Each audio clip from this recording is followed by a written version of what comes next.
જોહાર મિત્રો. તો આજે આપણે ફ્રાઈડે માર્કેટ નિફ્ટીનું જે આપણે માર્કેટમાં જે સ્કેલ્પિંગ ટ્રેડ હતી, સ્વિંગ ટ્રેડ એક પણ નહીં હતી. તમે જોઈ શકો કે માર્કેટ આપણે જે ઓપન થયું હતું, જે આપણે પ્રીવિયસ ક્લોઝ હતું માર્કેટ, એના ક્લોઝિંગમાં જ આપણે તમે જોઈ શકો ક્લોઝ થયું હતું અને ઓપન પર એ જ એરિયામાં થયું હતું. અને તમે જોઈ શકો કે માર્કેટમાં જે ઓપનિંગ સાથે એક બિગ શેડો સાથે કેન્ડલ ફોર્મ કરી હતી. તમે જોઈ શકો કે એની બોડી સ્મોલ જ હતી, કે ઉપરનું પ્રેશર તમે સેલિંગનું, નીચે બાયનું પ્રેશર. ત્યાર પછી જે પ્રીવિયસ માર્કેટનો જે આપણે તમે જોઈ શકો કે જે એરિયામાં બાયર હતા એ આપણે એક ઓર્ડર બ્લોક તરીકે કામ કરતું હતું અને એ આપણે સક્સેસફુલી ઓર્ડર બ્લોક કામ પણ કર્યું હતું. ને જે આપણે એનએસી ડેટા છે એના થ્રુ આપણાને જે રેન્જ જોઈતી હતી કે જે આપણે 23,800 અને 23,700નું જે એરિયા હતો માર્કેટમાં, એ આપણો સ્ટ્રોંગેસ્ટ હતો કે રસિસ્ટન્ટ અને સપોર્ટ બંને સ્ટ્રોંગ હતા. જે અપસાઇડ અને ડાઉન સાઇડ વીક નહીં હતા, બંને સ્ટ્રોંગ હતા. એ એરિયામાં આપણને ખ્યાલ આવી ગયેલું હતું કે માર્કેટ 23,700ની વધારે ઉપરની સાઈડ અને 23,700 નીચે વધારે ઝોન નથી, એ રેન્જમાં જ માર્કેટ છે. આપણે જે આપણે સ્કેલ્પિંગ ટ્રેડ હતી તે તમે જોઈ શકો કે માર્કેટ ઓપન થયું અને જે જોશો કે ઇન્ડિસિઝન કેન્ડલ ફોર્મ કરી કે જેમાં બાયર અને સેલર બંને હતા. એ પછી માર્કેટે મોમેન્ટમ આપ્યું હતું અપસાઇડ, જે 23,800ને પણ બ્રેક કર્યું હતું. તો ઘણા લોકોએ એમાં જે શીખ્યા છે કે રેસિસ્ટન્સને બ્રેક કરે એટલે એન્ટ્રી લેવાની હોય.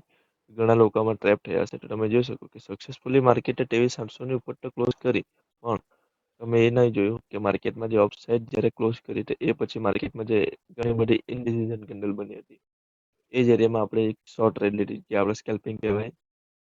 અને જે તમે જોઈ શકો કે આપણે સ્કેલ્પિંગ માટે એક પરફેક્ટ કે માર્કેટે તમે જોઈ શકો કે first time market upside closing આવ્યું, માર્કેટ પાછું 23,700ની નીચે આવ્યું હતું અને પાછું એક સેકન્ડ ટાઈમ અપસાઇડ કર્યું હતું. તો ઘણા લોકોમાં ટ્રેપ થયેલા હતા. તો આપણે સિમ્પલ સ્ટ્રેટેજી હતી કે માર્કેટ જે 23,800 છે એ સ્ટ્રોંગ છે, એમ ઉપરની સાઈડ જો શિફ્ટિંગ હટે તો માર્કેટ હજુ 23,800ની અપસાઇડ જશે, પણ સ્ટ્રોંગ હોવાથી માર્કેટ એ જ રેન્જમાં ફસાઈ ગયું હતું. અને જે ઇનડિસિઝન કેન્ડલ ફોર્મ થઈ હતી, તો એ એરિયામાં માર્કેટમાં આપણે કેન્ડલ લીધી હતી કે તમે જોઈ શકો કે એ ટાઈમે માર્કેટમાં જે 23,900ની ફૂટ સાઈડની સ્કેલ આપણે ટ્રેડ કરી હતી, જેમાં આપણો જે ટાર્ગેટ હતો, ટાર્ગેટ આપણે 1:3 રાખ્યો હતો કે આપણે જેમાં 10 પોઈન્ટનો સ્ટોપ લોસ અને 30 પોઈન્ટનો ટાર્ગેટ રાખ્યો. તેમાં જોઈ શકો કે આપણે ટાર્ગેટ મળી પણ ગયો હતો અને એ પછી પણ માર્કેટમાં આપણે ટ્રેડ લઈ શકીએ. પણ જે એરિયા હતો માર્કેટમાં તો કે માર્કેટ એ એરિયામાં ફસાઈ જવાનું છે, તો આપણે ટ્રેડને અવોઇડ રાખી હતી. કેમ કે આપણે તમે જોઈ શકો કે ઓર્ડર બ્લોકને પણ માર્કેટે ટચ કરીને પછી સ્મોલ બુલિશ મુવમેન્ટ આપ્યો હતો કે જેમાં પણ આપણે સ્કેલ્પ કરી શકીએ. પણ જે શનિ અને રવિ આવે છે માર્કેટમાં, તો એમાં ટાઈમ વેલ્યુ અને ડેલ્ટા વધારે લાગે છે. આપણે એને હોલ્ડ પણ કરી શકીએ, પણ આપણે નહીં કર્યું. અને એ પછી માર્કેટ તમે જોઈ શકો કે પાછું એકવાર 23,800ને રિજેક્શન માટે ગયું હતું. માર્કેટ એના અપસાઇડ ક્લોઝિંગ કરશે, પણ માર્કેટે પાછું ઇનડિસિઝન કેન્ડલ ફોર્મ કરીને રિજેક્શન લીધું અને સક્સેસફુલી 23,700ની નીચે માર્કેટે ક્લોઝ સક્સેસફુલ થઈ ગયું હતું. અને જે આપણા એનએસી ડેટા હતા એના થ્રુ પણ આપણને ખ્યાલ આવી ગયો હતો કે માર્કેટમાં સેલિંગ પ્રેશર વધારે છે. એનએસી ડેટાના થ્રુ જે આપણે ફર્સ્ટ કન્ફર્મેશન જે કહે છે કે આપણે કોઈ પણ ટ્રેડ લઈએ તો આપણે નિફ્ટીમાં કે સેન્સેક્સમાં, તો આપણે એક કન્ફર્મેશન આપણે એનએસી ડેટામાં હોય જ છે કે તેના થ્રુ આપણને જે રેન્જ મળે છે અને કયા એરિયાથી માર્કેટમાં સપોર્ટ મળી શકે છે અને કયા એરિયામાંથી માર્કેટના જે રેસિસ્ટન્સ છે એ આપણને મળી શકે છે. એ આપણી જે ફર્સ્ટ કન્ફર્મેશન, જે ફર્સ્ટ પ્રાયોરિટી છે, એ આપણી એનએસી ડેટાના થ્રુ જ થાય છે. તો આપણે જોઈએ કે એનએસી ડેટામાં જે તમે જોઈ શકો છો કે 23,700 ને 23,800 પર પણ એક હાઈએસ્ટ રેસિસ્ટન્સ છે અને સપોર્ટ છે એ 23,800 નો સ્ટ્રોંગેસ્ટ છે. એ પછી ક્લોઝિંગ ટાઈમે માર્કેટમાં શિફ્ટ હતું, પણ જે ઓપનિંગ ટાઈમ હતું ત્યારે માર્કેટમાં આ બે જે સ્ટ્રાઇક પ્રાઇસ છે તેમાં રેસિસ્ટન્સ અને વોલ્યુમના બંને સ્ટ્રોંગેસ્ટ હતા.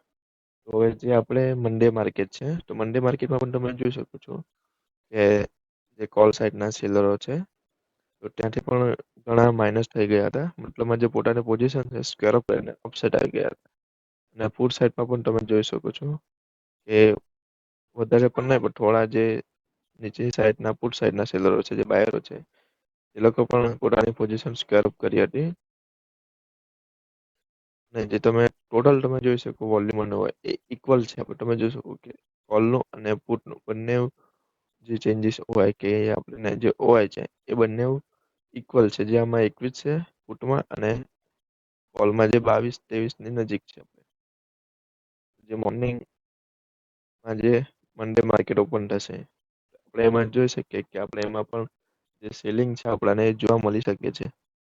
તો મંડે આપણે જે ડેટા ચેન્જ થાય છે એના હિસાબે આપણે જોઈએ કે કઈ સાઈડ આપણે ટ્રેડ મળશે.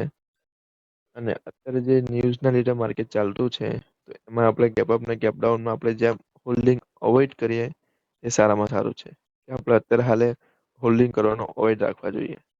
હોલ્ડિંગ કરવાનું રિસ્ક જેવું જ છે આપણાને, કેમ કે જે ન્યૂઝના લીધે માર્કેટમાં જે આપણે અપસાઇડનું પણ મોમેન્ટ આપતો તે નેગેટિવમાં આવી શકે છે. તો જે મંડે માર્કેટમાં આપણે એનાલિસિસ કરીએ ને જે કયું ટ્રેડ મળે છે એના વિશે આપણે વાત કરીએ. તો મંડે મળીએ છે, અને જે કાલનું સેશન છે આપણે, તો કાલે આપણે જે ફોરેક્સમાં ટ્રેડ કરવાના છે, તો ફોરેક્સમાં આપણે કાલે એક વિડીયો બનાવશું. તો મળીએ છીએ એક નવા વિડીયો સાથે. જય જોહાર, જય આદિવાસી.